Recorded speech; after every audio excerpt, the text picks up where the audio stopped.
Good evening and welcome to the Nevis Newscast for today, Tuesday, March 22nd, 2016.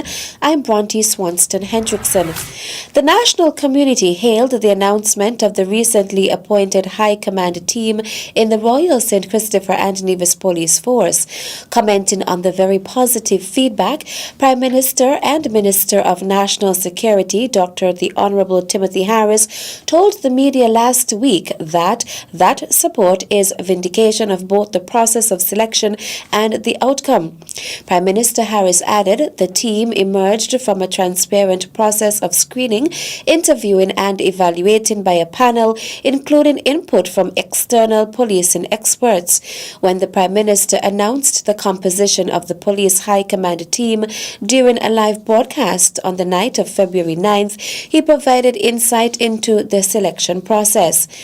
The Prime Minister disclosed that recommendations were forwarded for the independent consideration and determination of the Police Service Commission. During the process to select these officers, all eligible gazetted officers were offered interviews and asked to share their vision for the future of policing in the Federation and how they can add value to the implementation of the 4-year Strategic Plan 2016 to 2019. The vision of all senior officers interviewed was a collective one to reduce crime and to make our communities safer. At his press conference last week, Prime Minister Harris contended that there is no perfect job candidate selection process. However, he expressed assurance that the police force now has arguably one of the most experienced and cohesive command teams. Police Commissioner Mr. Ian Aquili, Deputy Police Commissioner Mr. Hilroy Brandy, and Assistant Police Commissioners Ms. Mercelyn Hughes, Mr. Terence James, and Mr. Andre Mitchell hold 156 years of collective experience in policing. Also, all of them have benefited from extensive local, regional, and international training throughout their law enforcement careers. Today, Tuesday, concluded the annual 2-day AML CFT seminar being put on by the Nevis Financial Services Regulation and Supervision Department. The event, which attracted attendees from most of the financial services institutions on Nevis, as well as some from St. Kitts, focused on helping players in our jurisdiction to avoid their institutions being used by criminals.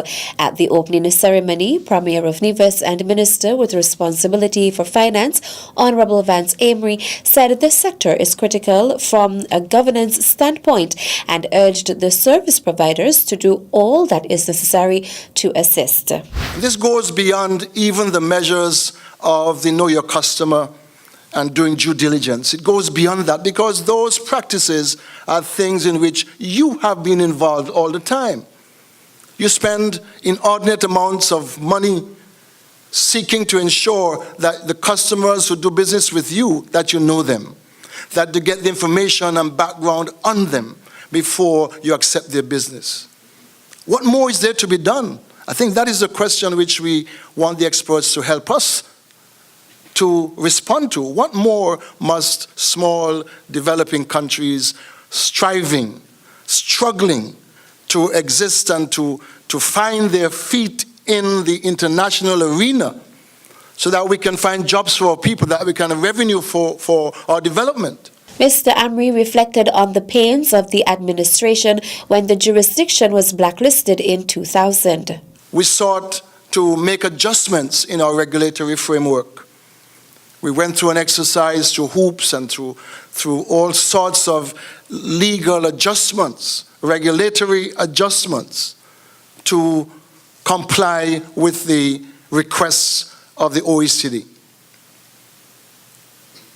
A few years after, we found that there were other reasons or other challenges imposed on us, which caused us again to go through another set of adjustments. We thought we had a real solution when we were challenged in 2000. We trimmed all of the rogue investors, all of the rogue agents whom we had. We trimmed all of those. In Nevis, we lost about 50% of our business. Was it a good thing? Yes, because we felt that we had to comply with the regulations. We went through the process of getting new regulations. Those are costs for you and costs for the government. The just concluded AMLS CFT seminar was the 11th staging by the Nevis Financial Services, and it is a vehicle used to keep service providers aware of the changes in operations and regulations as it relates to the sector internationally. The Ministry of Health on Nevis is launching a Zika awareness campaign in response to the mosquito-borne Zika virus, which has affected many Caribbean islands. The Ministry of Health is having a press conference to launch our Zika and mosquito prevention campaign. The aim of this campaign is to promote awareness on Zika virus as well as educate the population on ways to prevent and control mosquito breeding sources around the home. It is very important to lower mosquito breeding areas around your home, as no mosquitoes equal no mosquito-borne diseases such as Zika, chikungunya and dengue fever. Health educator in the Health Promotion Unit, Shavani Nesbitt, outlined a few of the symptoms of the virus. Some of the symptoms of Zika are headache, joint and muscle pain, rash, and conjunctivitis, which is basically reddening of the eyes and pain in the back of the eyes. We currently have no confirmed cases of Zika on Nevis, and we are trying to keep it that way. Zika virus is linked to neurological diseases such as Guillain-Barré and microcephaly, which is a neurological disease that causes babies to be born with a smaller than usual head, and they develop developmental issues throughout life. The press conference will take place at the Nevis Disaster Management Department's Emergency Operating Center at Long Point, beginning at 9 a.m. Still to come. It doesn't matter if you have been having problems with the law, convicted. Matter of fact, you are the ones we're targeting. The details after this break.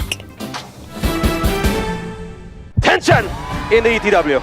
And it's a good start this time. The boys are up. They can show what they have now. Down the track they come. They're coming down. They're running hard. Yellow. He's going to be close to finish. He's going to be close. They say hush. Oh, what a rush.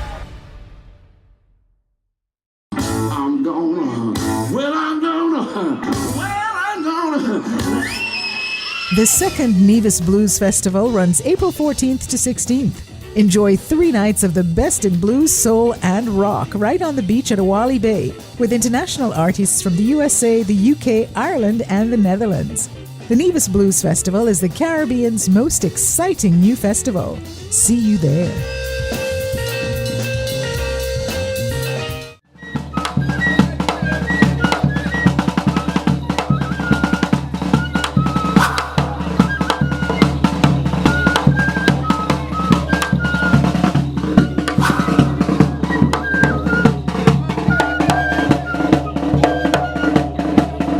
Celebrating the old, showcasing the new. Culturama 42. Welcome back. The Nevis Island Administration's Department of Social Services is once again hosting its Yes to Success YTS program for troubled youths. Probation officer at the department, Leo Stone Morrison, elaborated on the program. Yes to Success, YTS, is a program designed to reach youths of the society. It stands on 3 pillars. Counseling, educational improvement, and skill training. Presently, we are targeting youths between the ages of 16 to 31 years old. These are the youths who are having challenges making and being an asset to the society. Having gone through the high school and did not get the opportunity to get the 10 and the 12 CXC subjects, they are basically unemployable. And so giving them a skill removes that connotation that they are below standard. Giving them an opportunity to be able to be an asset to the society and an ability to earn necessary resources. We are targeting those who are at risk. Whether you had to pay a fine, was incarcerated, you are the one we are targeting. Morrison then outlined the skills that would be taught in the program and encouraged persons to sign up. With this second batch, we will be doing glass engraving, shoe repairing, sewing. which will be seamstress and tailoring. Also, we're doing an advanced tiling course also. So we're encouraging persons between the ages of 16 to 31 to come and apply at the Social Services Department. Along with field training, the participants will receive free counseling from the counselors at the Social Services Department on topics such as banking, money management, job interview, resume writing, and more. The deadline for registration is the 15th of April, as the program is expected to start from the beginning of May 2016.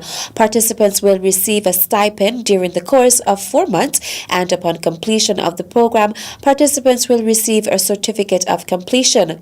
According to Morrison, the first batch of YTS had 25 students, of which 20 graduated, 4 went back to school, and 1 migrated overseas.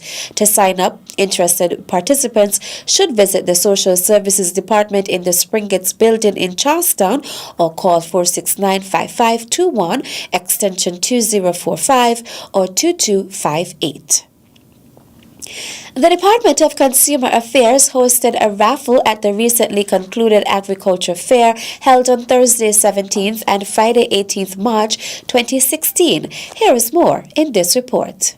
According to Acting Supervisor in the Department of Trade and Consumer Affairs, Avery Busu, the raffle was one of the activities put on for World Consumer Rights Day, which was celebrated on Tuesday 15th March 2016 under the theme Keeping Antibiotics Off the Menu. In a presentation done at the department by Busu and Kiva Challenger, the names were drawn and the winners are as follows: Idris Mills, Edson Elliott, Eutha Thomas, Davin Smithen, Marcella Brown, Hubert Jeffers, Joycelyn Mitchum, Laurel Arthurian, Shamika Liburd, Joya Lake, Tashida Dorr, Unica Estridge, Sheila Hobson, Kelsey Francis, Joel Movin, Charles Hendrickson, Sylvester Wallace, Oscar Rollins, Callian Stapleton, Julia Lawrence, Curtis Gonzalez, Kimala Swanston, Jonessa Jeffers, and Mauricia Walters. Busu then outlined how persons can collect their prizes. We at the Department of Trade and Consumer Affairs, we would like to say a heartfelt thank you to all those who came on board with us. For this year, our team it's for the entire year, antibiotics off the menu. Those of you who would have won prizes, remember, you can come during the week and collect your prizes upstairs, the supply office at Penny's, or you can contact us at 469-5521, extension 2016. Okay? And we would like to thank the general public for their support. Thanks to the Education Department for facilitating us at the schools as well. Acting Supervisor in the Department of Trade and Consumer Affairs, Avery Busu. I'm Fredisa Liburd reporting for the Nevis Newscast. And that concludes this evening's presentation of the Nevis Newscast. I am Bronte Swanston Hendrickson. Thank you for viewing. Good night.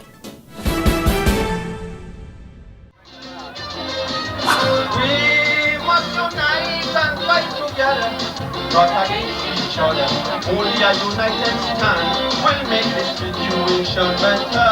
We cannot forever fight for the cause. If we want to prosper, we must build on the present. Celebrating the old, showcasing the new. Culturama 42.